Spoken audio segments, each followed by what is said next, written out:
Hello, welcome. Two quick things. This is your Digital Photography Class Connect, and I was made aware yesterday that the folder that I could see it was not available to see for you guys to see with my Class Connect link and all of that in there. So I really apologize if you are finding this video. Please know that I will do another. You may watch this video and get full credit after completing the exercise for the Class Connect missed Class Connect. You won't miss any points at all. You don't have to attend them live. However, if you would like to attend live because you have some questions, I can do, if I have enough people ask me they really want to do another live one or you have questions, I can do a makeup one. So that's just up to you guys. But you will get full credit for watching this video on your own.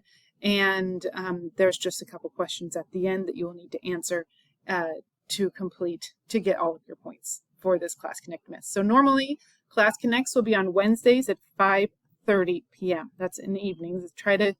It's very hard because most of you guys are part-time Lake 12 students and you take full-time classes at the buildings at Lakeville North or Lakeville South or any other high school. And so most of you are very busy. You have jobs, you have athletics, music, and all sorts of other things that you are involved in after school and like directly after school and evenings, and some take classes at the community college, and it's hard to coordinate everybody's schedule. So if you are not able to attend live on Wednesdays at 5:30 in the evening, don't worry.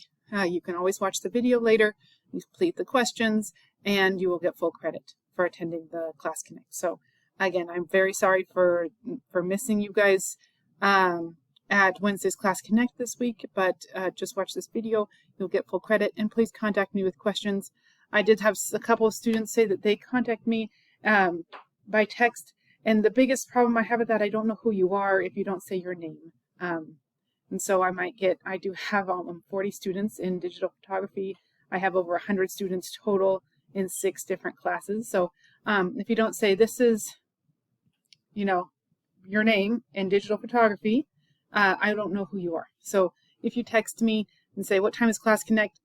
I have 5 different Class Connects on Wednesday, so I don't know who you are.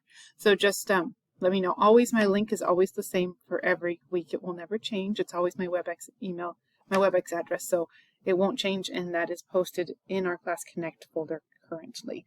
I will also create a Google reminder and email it to all of you if you'd like to add it to your Google Calendar to remind you of the Class Connects on Wednesdays. And just to attend, you can attend WebEx on your phone or on your iPads, or at home if you have a regular desktop computer, anywhere you want. That's okay with me. Please be prepared if you do come, just to turn on your mic and answer some questions. It's a lot more fun to do Class Connects if I'm interacting with people than it is just to do a video. Like right now I'm just doing a plain video with nobody in our Class Connect with us.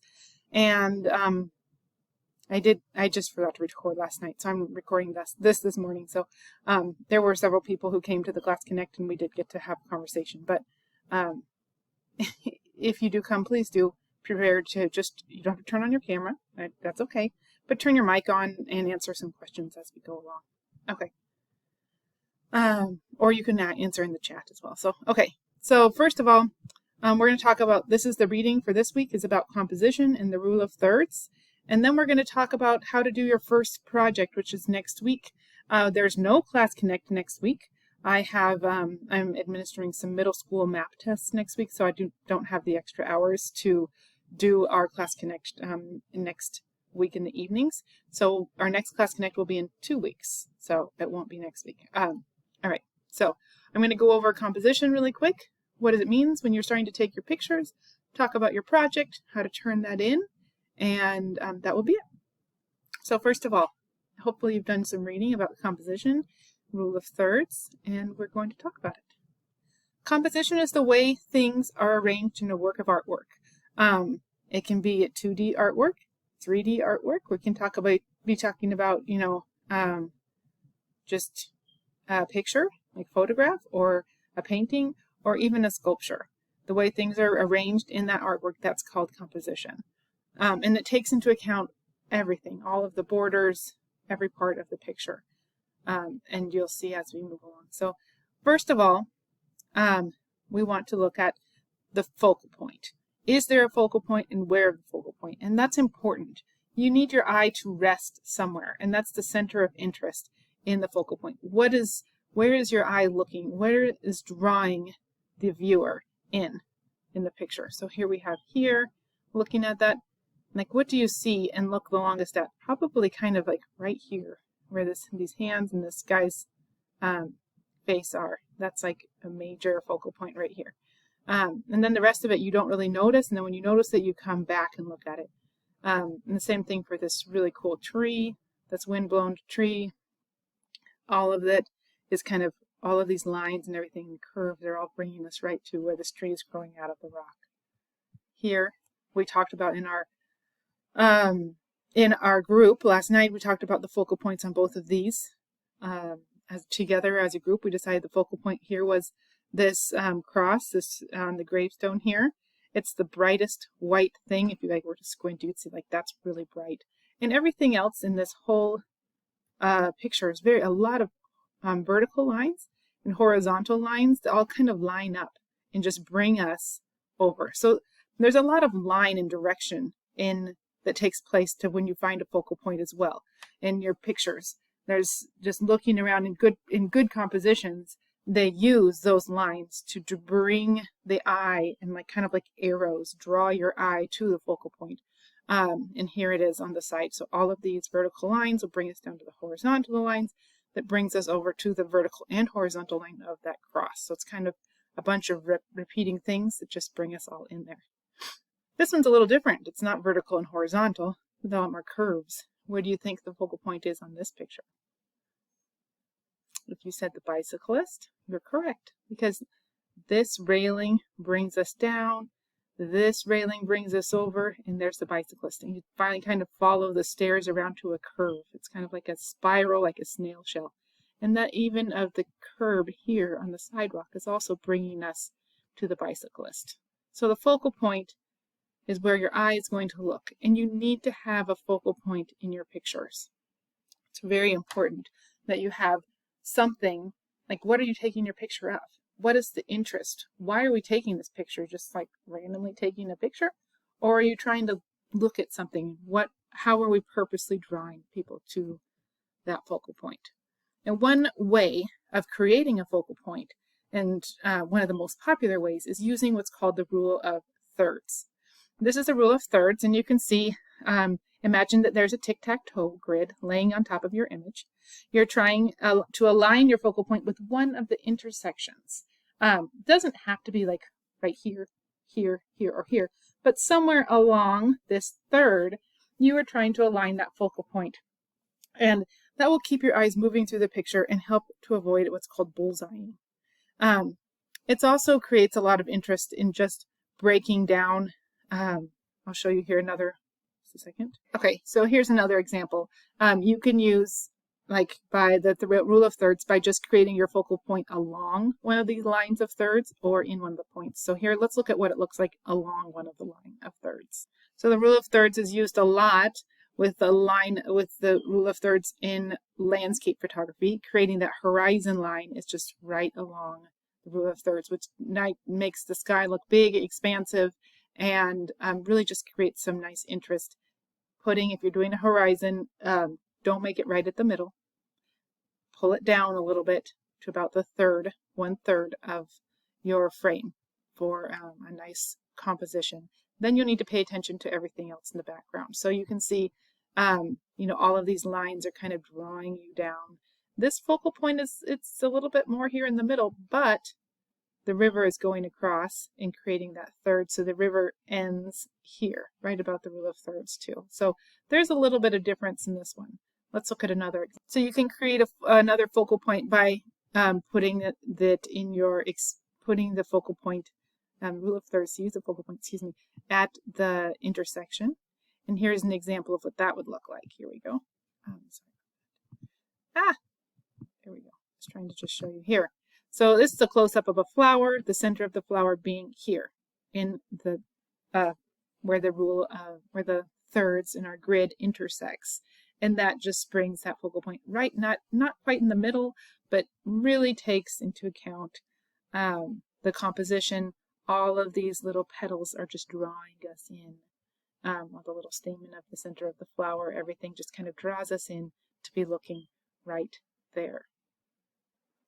Okay, bringing us back to our slideshow. We want to avoid what's called bullseyeing, and let's show you what that looks like here. So bullseyeing is when it occurs when the focal point is placed right at the center of the vertical axis, like right here, smack dab in the middle of your picture.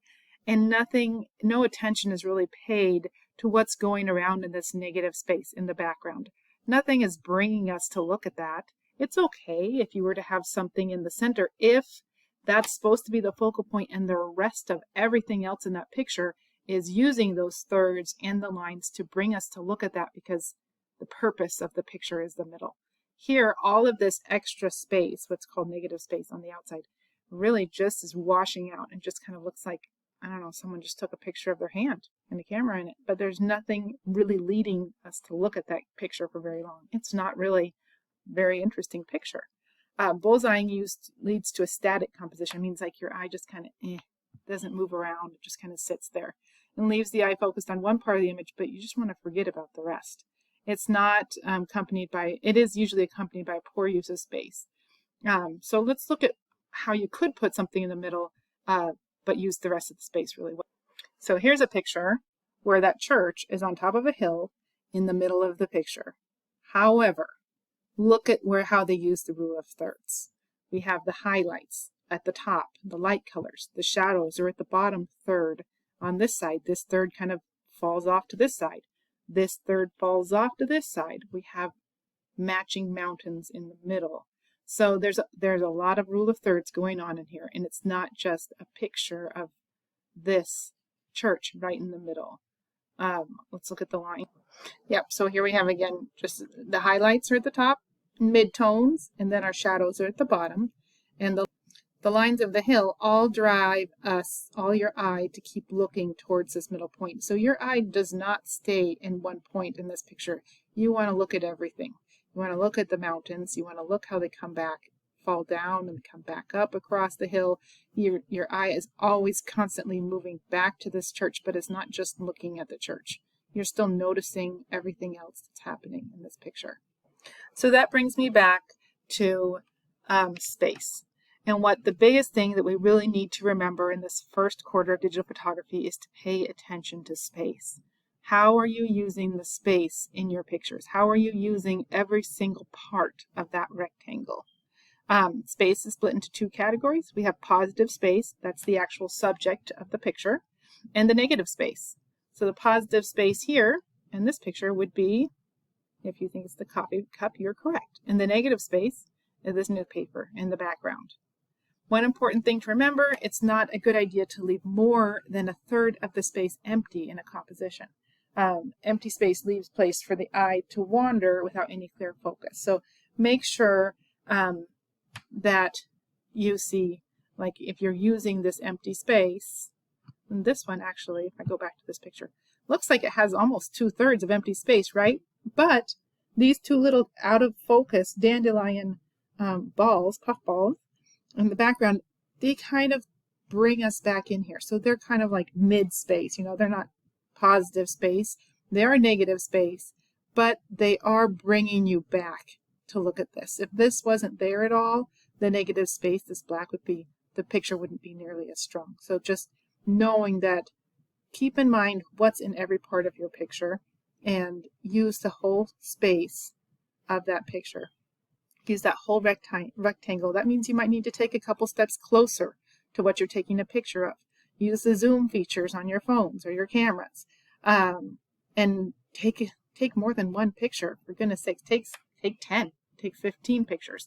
It doesn't change anything, doesn't cost you anything. You can go back and delete the ones you don't like, but really do take a lot of pictures, move around, take different angles, change the angle of your camera, change your head angle, move up, move down, walk around, move the things around, and really kind of get an idea for how are you using the whole border. Look at the edges of your picture. Let's look at some professional photographers like Overtime. These are some older pictures.